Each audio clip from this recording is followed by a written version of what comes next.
Well, thank you, Senator Hirono, for your leadership in this regard, and with my colleagues, including Senator Durbin and Senator Bennett, who were part, along with me, of the Gang of Eight that passed well over, as we have seen, 531 days and counting, comprehensive immigration reform in the United States Senate that has languished in the House of Representatives. I know that the House has had a hissy fit over the President's executive actions. The reality is to continuously read things like open borders, the impact of presidential amnesty. Amnesty means you get something for nothing. Amnesty means you did something wrong and you're forgiven. That's not what executive action is. Executive action says, come out of the shadows and, by the way, come register with the government. Let's know who you are and why you're here. And let's go through a criminal background check and make sure that you haven't committed any crimes in this country. And then, by the way, we're going to have you pay your taxes, although many do pay their taxes through taxpayer ID numbers. But nonetheless, if you haven't, you're going to pay your taxes. So at the end of the President's executive order, what happened? More Border Patrol are going to the southern border. More felons will be deported. More taxpayers will exist to pay for the common good. And more families will stay together.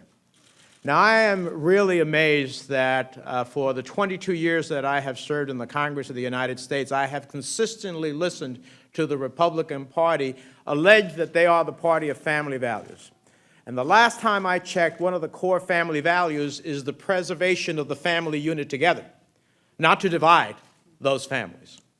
So we are talking about an executive action that gives those who are undocumented in the country but have a legal resident or U.S. citizen nexus to be able to keep that family together, to be able to sustain that family, and to be able to contribute to the American good. And among those, part of the executive action is young people like, the family of Astrid Silva, who is a dreamer from Nevada, who calls the majority leader abuelito, which basically means grandfather. But she has come from being his pen pal to being his inspiration, and she is an example of the inspiration to us all. And so we expand the universe of who is eligible as a dreamer. These are young men and women who came to this country through no choice of their own.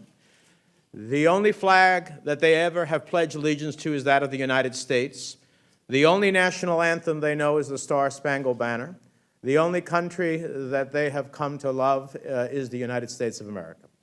And yet, we would deny them the opportunity after having made enormous investments in them in public education, where many of them have risen to be the valedictorians, salutarians, and top leaders in their schools, the opportunity to enrich America with their intellect and help us to be globally competitive. It's amazing to me. Now, finally, the Republicans have a resolution to their upsetment over what 11 presidents over the course of 60 years on 39 different times has done, including President Reagan and President Bush, which is to give deferred action to a universe of people undocumented in this country. If they don't like that history, including history of people who they revere in their party, if they don't like those actions, they have a course of action, which is their constitutional prerogative to go ahead and pass a bill in the House of Representatives, and hopefully one that could pass in the Senate, that could be signed by the President.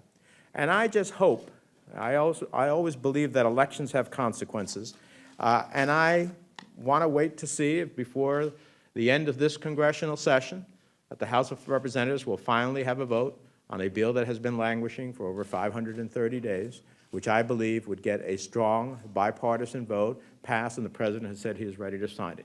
It would ensure America's frontiers. It would guarantee greater prosperity, as is designated by the Congressional Budget Office, and it would preserve our history and our values as a nation of immigrants and families. Now, if they fail to do that, they'll have the total majority in both houses of the Congress next year, and we'll see what their vision of immigration reform is. I hope it's not only about border security, but not our economy, not a pathway to citizenship, not about bringing millions of people out of the light, not about that it's about preserving families as we in our bipartisan bill have done.